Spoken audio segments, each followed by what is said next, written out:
The story of Rehoboam and Jeroboam. What a sad story. I put this all together in one story because I think of this as the fall of a world power. It all happened in 5 years because of these two men.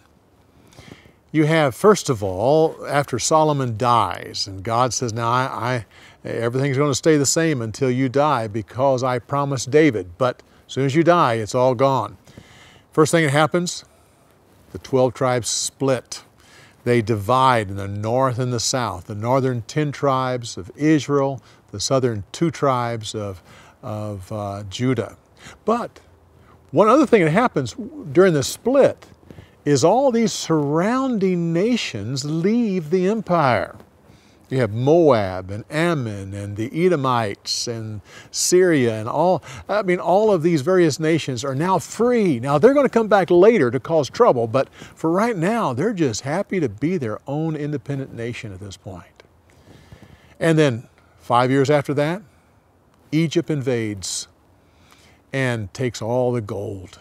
Now, Egypt's not very strong at this part. They themselves are not a world power, but the Pharaoh there pushes up in that area, and he can't conquer Judah and Israel, but he can get a lot of the gold and get a lot of that power back and open up trade again. He can open up these various trade routes without having to pay for them. And so he pretty well ruins Judah and Israel from any future world domination.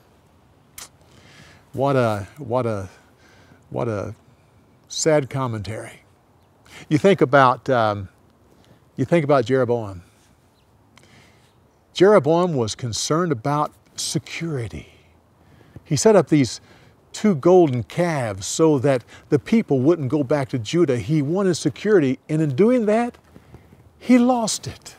He lost it for his family, and he lost it for his nation. He set them up for destruction. They would never recover from what he did. That's why his sin was so great. And Rehoboam refused to serve his people. And because he refused to serve, he lost it all. He was eventually happy just to live in pretense, having those 200 shields made of bronze and marching along, trying to imagine that he had the former glory, but it was all gone. He just refused to serve his people. Well, you think about Jeroboam's wife who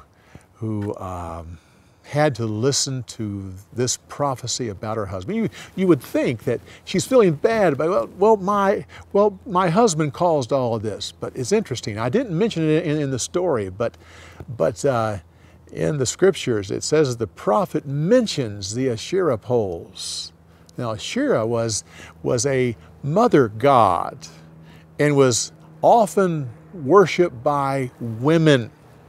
The women oftentimes felt like Jehovah was too harsh and was not soft enough, and the same with Baal. So they would have these little Asherah idols, and the men allowed them to put up the Asherah poles. And so I imagine by the prophet mentioning that, it made the wife realize she was a part of this too. Now, years later, during Jeremiah, when he went to Egypt after all of the captivity, the men finally admitted that they themselves were worshiping Asherah. Well, so much for this story and the insights. Come back next week when we continue on with more insights on the story of the week. We'll see you next week.